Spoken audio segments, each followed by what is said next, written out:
Hi everyone, Eric Reynolds with your Fox 10 News Now update. Another arrest has been made in the Bradley Nall murder case, the latest coming more than 2 months after the 21-year-old man was gunned down in West Mobile.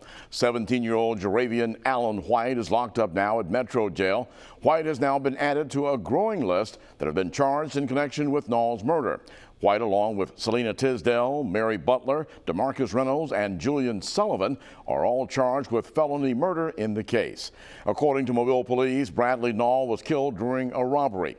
New court documents say that Jaravian Allen White was a passenger in the car that went to and from the scene of the crime on Randlet Drive. Now, authorities say that Allen White is not believed to have shot Nall.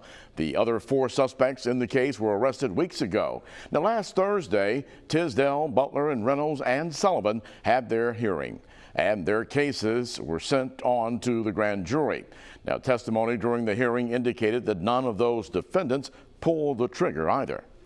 And I think the evidence did show is that this was a planned robbery, and during the course of that robbery, a young man was killed, and it was, is absolutely senseless. Just because the case is bound over is not indicative of whether he will ultimately be convicted. I do not believe he will. The attorneys for Tisdale, Butler, and Reynolds are also claiming innocence for their clients. The big question now is who killed Nall. We're told investigators know who committed the crime, but they're still looking for evidence. Allen White spent another night behind bars before appearing before a judge for the first time. That'll happen later today. A tense standoff ending peacefully with a man in custody. He's accused of beating his estranged wife and then running off with their 2 children. Mobile County Sheriff deputies took James Caballero into custody yesterday. They say the children, ages 1 and 2, appear to be okay. The search for the children started on Wednesday night.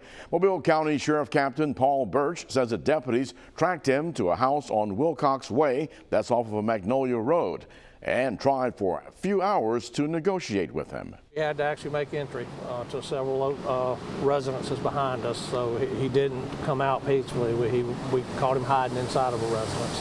So after multiple announcements and attempts to contact, the decision was made to make entry.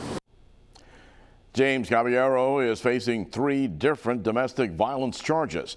Now, according to authorities, the children's mother filed a petition for a protective order claiming that Caballero broke into her home, pulled a gun on her, and then tried to strangle her.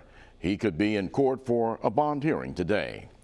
If you or someone that you know is a victim of domestic violence, call Penelope House at the number you see there on the screen. They offer housing and emergency hotlines. You can also call the Lighthouse in Baldwin County. They take calls 24 hours a day, and we also have these numbers for you on our website at fox10tv.com. More gun violence in the Port City as police investigate another shooting. This latest incident happening on Tucker Street in the Tolmanville community. Now, according to Mobile police, 2 men were fighting around 5:30 yesterday evening. Police say that at some point during the fight, one pulled a gun and shot the other. The victim is expected to recover. Our meteorologist Michael White with your Fox 10 Storm Tracker report. Certainly no worry for rain today as the sky is going to be remaining completely clear and the weather stays calm. But keep in mind it is cold out on the Gulf Coast this morning with temperatures that are going to be dropping down to around the freezing marker by the time we get to 7 o'clock just after the sun rises. We do have a tough north wind, not quite as brutal as it was yesterday during the day, but still about a 10 to 20 mile an hour northeast wind still going to be in place. But just like yesterday, the sky is going to be cloudless and we're expecting a clear sky all day long with an abundance of sunshine. The high temperatures struggling to get back into the 60s. Weather headlines for this Friday. This morning, a light freeze, something you don't see often in April. And throughout your Good Friday, you're going to have tons of sun in the sky. We stay sunny through the Easter weekend, but by Easter Sunday, warmer days are going to be back. On the Fox 10 Futurecast, no clouds for Good Friday. We start to see a few scattered clouds to the west of us on Saturday, but you'll notice through Easter Sunday, the weather stays quiet, and it stays that way all the way until we get into the pre-dawn hours of Monday. So here is how the next 7 days are going to be stacking up. We're back in the mid-70s on Easter Sunday. Morning temperatures will rebound into the mid-50s for next week.